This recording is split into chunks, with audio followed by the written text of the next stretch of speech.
Assalamualaikum warahmatullahi wabarakatuh. Waalaikumsalam warahmatullahi wabarakatuh.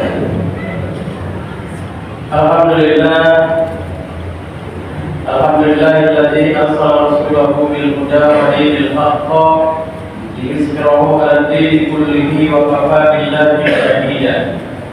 Asyhadu an la ilaha illallah wahdahu la syarika lahu wa asyhadu anna Muhammadan abduhu wa rasuluhu la nabiyya ba'dahu.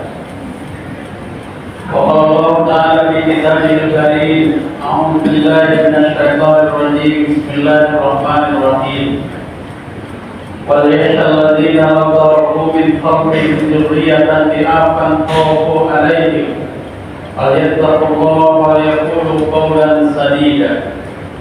وقال أيضا يا أيها الذين آمنوا قوا أنفسكم وأهليكم نارا وقودها الناس والحجارة عليها ملائكة غلاظ شداد لا يعصون الله ما أمرهم ويفعلون ما يؤمرون. وقال رسول الله صلى الله عليه وسلم كما قال المال والبنون فتنة. صدق الله العظيم وصدق رسول الله صلى الله عليه وسلم. Jamaah salat tarawih yang mudah-mudahan dirahmati oleh Allah Subhanahu wa taala. Bersyukur kita malam ini sudah malam yang ke-23 ya. Di dalam satu hadis dikatakan Lailatul Qadar itu turunnya di malam-malam ganjil. Satu hadis mengatakan turunnya di malam-malam ganjil. Namun hari ini kita tidak bisa pastikan apakah ini malam ganjil, karena ada saudara kita sudah ini malam merah juga. Mereka sudah malamnya. Nah, kita 23. Jadi untuk itulah sebenarnya Lailatul Qadar itu adalah rahasia Allah Subhanahu wa taala yang cuma kita tahu tanda-tandanya saja. Banyak hadis dan ayat-ayat yang menyatakan bahwa tanda-tanda Lailatul Qadar itu banyak disebutkan. Namun itu rahasia Allah Subhanahu wa taala. Ada kawan saya kemarin menyatakan kayaknya sudah malam Lailatul Qadar, tanda yang dalam Al-Qur'an itu sudah saya dapatkan katanya. Itu dua orang kawan saya menyatakan seperti itu, tapi satu mendapatkannya dalam keadaan bahagia dia, satu dalam keadaan tertidur lelap katanya. Biasanya dia nggak tidur Bapak Ibu, tapi malam itu pas pola itu dia tertidur, padahal dia sudah tunggu. Inilah rahasia Allah Subhanahu wa taala yang harus kita cermati dengan baik. Kenapa kita selalu mengejar malam Lailatul Qadar itu? Karena dalam ayat Al-Quran, Lailatul Qadar khairun min alfi syahr. Malam Lailatul Qadar itu lebih baik daripada 1000 bulan kita beramal. Itu insya Allah kalau 1000 bulan itu kalau kita kembalikan dengan hari ini kali 12 itu sekitar 83 tahun. Usia 83 tahun kita beramal ibadah, full kita amal ibadah, masih lebih baik lagi khairun min alfi syahr tadi. Makanya orang-orang beriman, orang-orang yang takwa itu, dia mulai awal Ramadan itu, makanya kita tidak boleh satu hari pun kita lewatkan qiyamul lail ini. Saya insya Allah kalau tidak saya bertugas di luar, saya pasti datang di sini. Kenapa? Rugi rasanya kalau kita ada tertinggal satu malam saja kita tidak qiyamul lail. Khususnya tarawih ini. Semalam kebetulan pergi ke hotel di Tanjung Pinang, tapi kami sempatkan sholat tarawihnya di Al-Asri di Gunung Bintang sana. Jadi jangan sampai kita lewatkan satu malam pun, jangan kita lewatkan. Kenapa? Insya Allah yang ada yang banyak dalam satu hadis dikatakan, di dalam hadis dikatakan, barang siapa yang beramal soleh malam itu, sekalipun kita tidak dapat persis tanda-tanda yang ada dalam Al-Quran itu, insya Allah kita sudah Allah catat kita adalah orang-orang yang dia mulai. Mudah-mudahan Bapak Ibu diberikan kita kekuatan yang mulai sampai akhir Ramadan.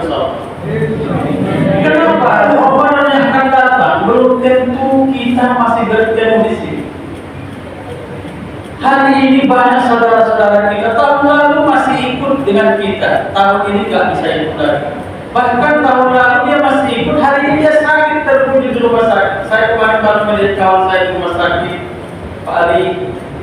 Terdengar saya azan mau tarawih itu sholat isya tuh. Rasanya saya ini menangis, tapi saya nggak ada kekuatan. Kenapa? Dia biasanya menjaga malam-malam yang seperti kita.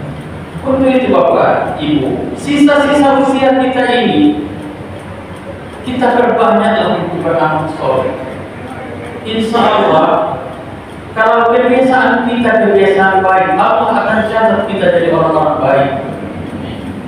Makanya kita selalu berkeliling, ya Allah, matikan kami dalam keadaan husnul khotimah. Kenapa doa kita itu tidak selalu ungkapkan? Karena Bapak Ibu, belum tentu semua ini kita nanti mendapatkan husnul khotimah ini.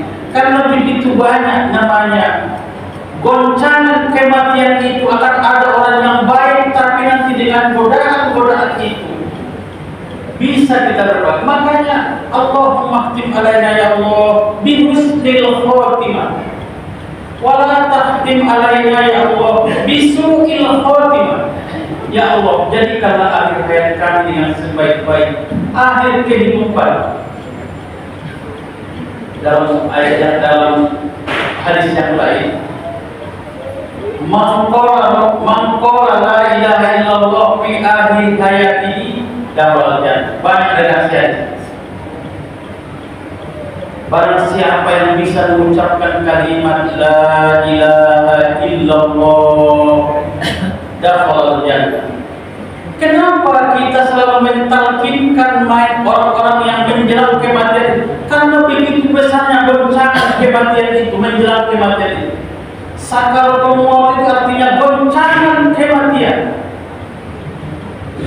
Kalau kita tidak kuat, kita tidak terbiasa dengan kalimat-kalimat thayyibah la ilaha illallah, ada nanti kekhawatiran kita.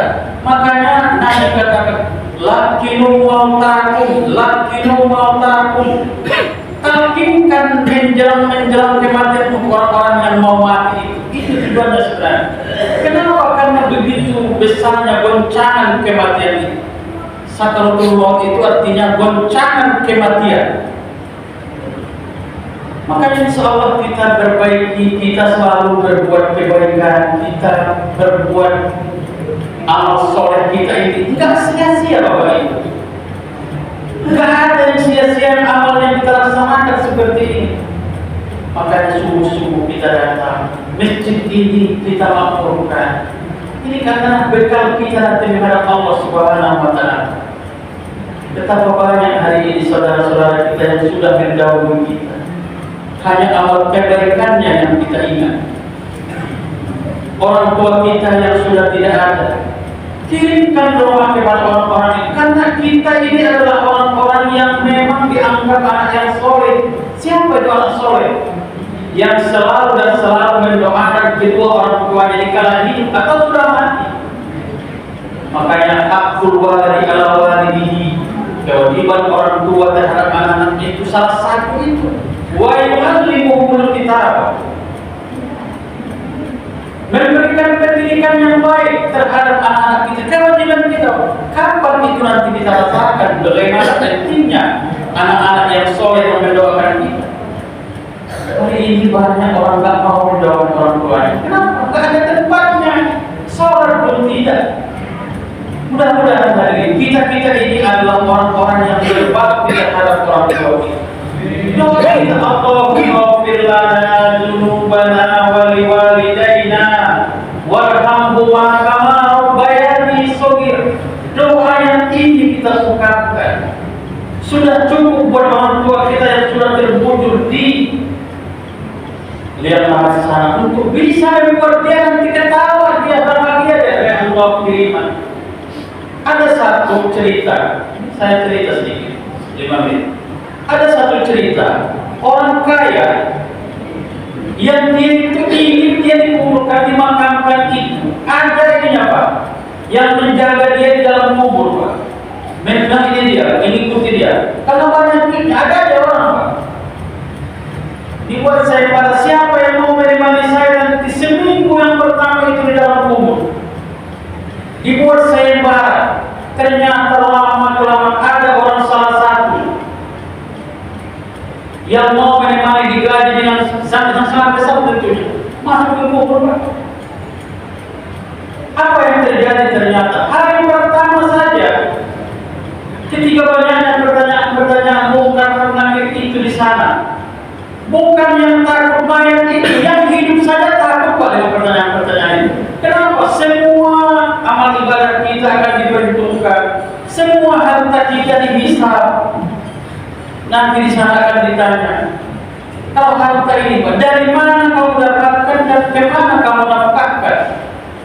Kalau ilmu itu Pak, ilmu itu kamu amalkan tidak? Itu saja pertanyaannya. Tapi kalau harta itu ternyata banyak nanti.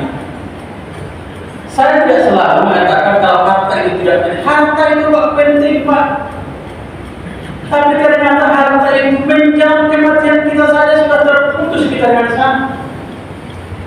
Ya insya Allah kalau anak-anak kita anak yang soleh dia ingat sama bapaknya orang tuanya nanti harta itu akan diinfakkan lagi dengan kata kejaran yang benar. Kalau kita punya anak yang salah, bukankah harta itu nanti yang ditinggalkan itu nanti akan dibagi-bagi oleh ahli waris kita?